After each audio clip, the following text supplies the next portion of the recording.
ഞങ്ങൾ ജനങ്ങളോട് ഇത് അഴിമതിക്കാരുടെ സർക്കാരാണ്, ജനങ്ങളെ മറന്നുപോയ സർക്കാരാണ്, മുൻഗണനകളില്ലാത്ത സർക്കാരാണ്, പാവങ്ങളെ മറക്കുന്ന സർക്കാരാണ്.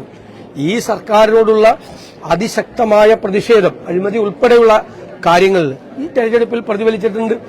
ഞാൻ പറഞ്ഞല്ലോ, ഇത് 2019 തെരഞ്ഞെടുപ്പല്ല, 2024 തെരഞ്ഞെടുപ്പിലെ ബൂത്ത് തലത്തിൽ ഒന്ന് CPM ഒന്ന് റിവ്യൂ ചെയ്താൽ ബംഗാളിലും ത്രിപുരയിലും നേരത്തെ സംഭവിച്ചത് കേരളത്തിൽ സംഭവിക്കാൻ പോകുന്നതിന്റെ തുടക്കമാണ് എന്ന് മനസ്സിലാവും.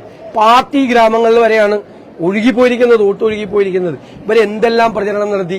വടകരയിൽ സംഘപരിവാറിനെ ലജ്ജിപ്പിക്കുന്ന തരത്തിലുള്ള വർഗീയ പ്രചരണമാണ് CPM നടത്തിയത്.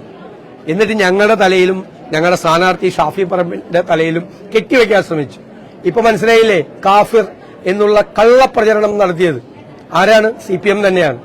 CPM തന്നെയാണ് വ്യാജമായി ആ ഇട്ടെന്ന് പറയുന്ന യൂത്ത് ലീഗിന്റെ പ്രവർത്തകൻ കാസിം കൊണ്ടുപോയി പോലീസോട് പറഞ്ഞു, നിങ്ങൾ എന്റെ ഫോൺ പരിശോധിക്കുക, ഉണ്ടെങ്കിൽ എനിക്കെതിരായി കേസെടുക്കാമോ.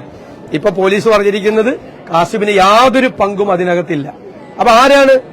പോരാളി ഷാജി, പിന്നെന്താണ് അമ്പാടി സഖാക്കൾ, പിന്നെ മുൻ MLA KK ലതിക, അവരെല്ലാമാണ് ഇതെല്ലാം പ്രചരിപ്പിച്ചത്. അവര് തന്നെ ഒരു വ്യാജ കണ്ടന്റ് ഉണ്ടാക്കി, ഒരാളുടെ പേരിൽ വ്യാജ ഫേക്ക് ഐഡിയിൽ വ്യാജമായി കണ്ടന്റ് ഉണ്ടാക്കി അവര് തന്നെ പ്രചരിപ്പിച്ച് വർഗീയ വിഭജനം വടകരയിൽ ഉണ്ടാക്കാൻ നോക്കി. ഞാൻ പറഞ്ഞ സംഘപരിവാർ നാണിച്ചു പോകും ഈ CPMന്റെ മുമ്പിൽ. കേരളത്തിലെ ജനങ്ങൾ തിരിച്ചറിയണം, എന്തും ജയിക്കാൻ എന്തും വൃത്തികേടും ചെയ്യാൻ മടിക്കാത്തവരുടെ സംഘമാണ് CPM.